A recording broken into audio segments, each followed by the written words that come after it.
1911 की बात है। शाम का समय था। लंदन में एक घर था। उस घर के सामने एक बड़ा बगीचा था। उसके अंदर बहुत सारे बड़े बड़े पेड़ लगे हुए थे। उस घर के आसपास का माहौल बहुत डरावना था। एक लड़का उसी घर के सामने खड़ा हुआ था। लड़के ने उस घर की डोरबेल बजाई और किसी के आने का इंतजार करने लगा। उस लड़के के माता पिता अब इस दुनिया में नहीं थे। मरने से पहले उसके माता पिता ने उसको उनके चचेरे भाई मिस्टर जॉर्ज के पास रहने के लिए छोड़ दिया था। पर हैरानी की बात यह थी कि मिस्टर जॉर्ज को अकेले रहना पसंद था। वह किसी से ज्यादा मिलते जुलते नहीं थे। लड़के के डोर बेल बजाने के बाद मिस्टर जॉर्ज ने घर का दरवाजा खोला और वह उस लड़के को देखकर खुश हुए। लड़के का नाम एडम फोर्ड था। मिस्टर जॉर्ज ने उस लड़के से कहा, तुम बहुत थक गए होगे, आओ चलो नाश्ता कर लो। एडम ने कहा कि उसको अभी भूख नहीं लगी है।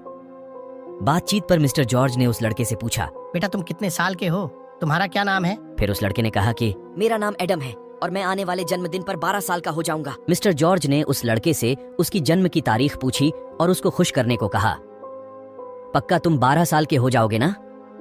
मिस्टर जॉर्ज ने बताया कि वो यह सब चीजें इसलिए पूछ रहे हैं क्योंकि वो यह सब बातें लिख कर रखते हैं ताकि उन्हें यह सभी जरूरी तारीखें याद रहें। फिर मिस्टर जॉर्ज ने अपने नौकर से कहा कि इसे मिसेस कैली के कमरे में ले जाओ। मिसेस कैली इस घर की सबसे खुश दिल इंसान है। एडम को मिसेस कैली से बात करके बहुत अच्छा लगा। मिसेस कैली 55 साल की थी और वह इस घर और मिस्टर जॉर्ज के बारे में सब कुछ जानती थी। इसके बाद मिसेस कैली ने एडम को घर के बारे में सारी जानकारी दी और अब एडम को उस घर में रहते हुए 2 महीने हो गए थे।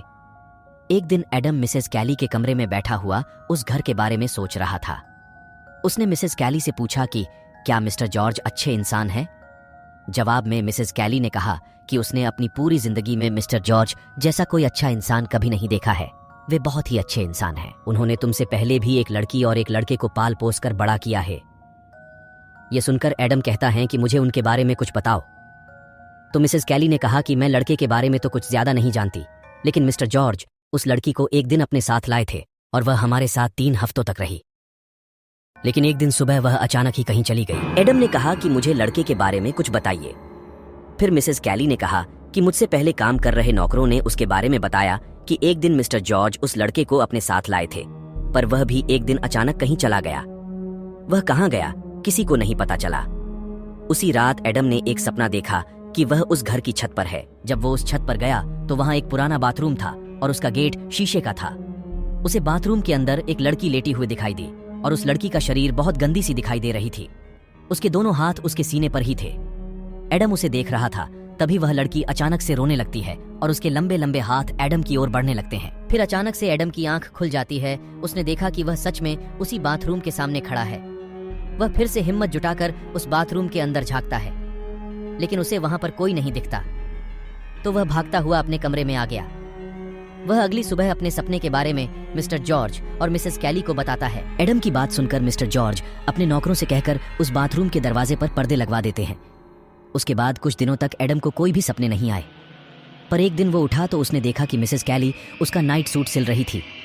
मिसेस कैली ने एडम से कहा कि तुमने अपने कपड़े बुरी तरह कैसे फाड़ लिए, लेकिन एडम को नहीं पता था कि उसके कपड़े कैसे फटे। उसने देखा कि उसके कपड़ों पर लंबे लंबे नाखूनों के निशान थे।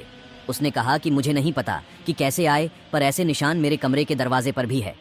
फिर मिसेस कैली ने देखा कि वे निशान वहां पर थे, पर वह निशान बहुत ऊपर थे। मिसेस कैली ने कहा कि मिस्टर जॉर्ज को यह मत बताना।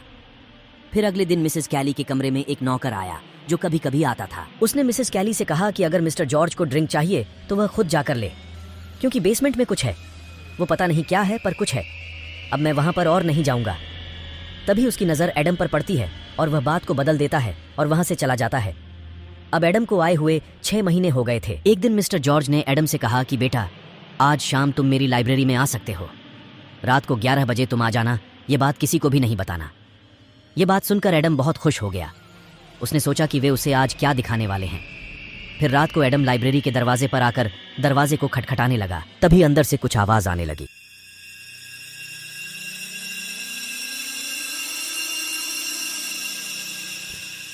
वह आवाजें थोड़ी देर तक आई और फिर वह अपने आप आना बंद हो गई।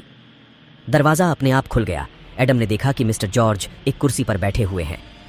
एडम मिस्टर जॉर्ज को आवाज लगाते हुए लाइब्रेरी के अंदर आता है और देखता है कि मिस्टर जॉर्ज मृत बैठे हैं और उनके शरीर में उनका दिल ही नहीं है। उनके हाथों पर ना ही खून था और ना ही टेबल पर रखे चाकू पर था। एडम ने देखा कि टेबल पर एक पन्ना पड़ा हुआ है। एडम उस पन्ने को पढ़ने लगता है। उसके अंदर लिखा हुआ था कि हजारों साल पहले लोगों ने एक तरीका देखा जिससे वह इस दुनिया पर राज कर सकते थे और किसी को भी अपने वश में कर सकते थे, पर इसके लिए उन्हें एक रिचुअल करना था। उस आर्तुअल में 3 जवान 15 साल के लड़कों का दिल निकालना था।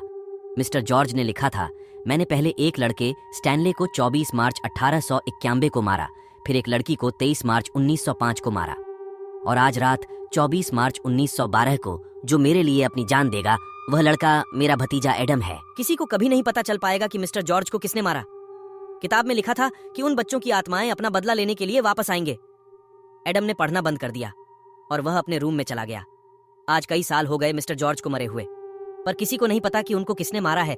ये बात सिर्फ एडम को पता थी। इस डरावनी कहानी का अंत हुआ मिस्टर जॉर्ज के राज का खुलासा होते हुए। उनका मकसद, उनका जुनून और उनके किए गए अपराध ने हमें यह सिखा दिया कि इंसान अपने लालच में कितना अंधा हो सकता है। यह कहानी सिर्फ एक हॉरर स्टोरी नहीं है, बल्कि यह एक दर्पण है जो हमें दिखाता है कि बुराई और भय का कोई रूप हो सकता है, चाहे वह एक इंसान हो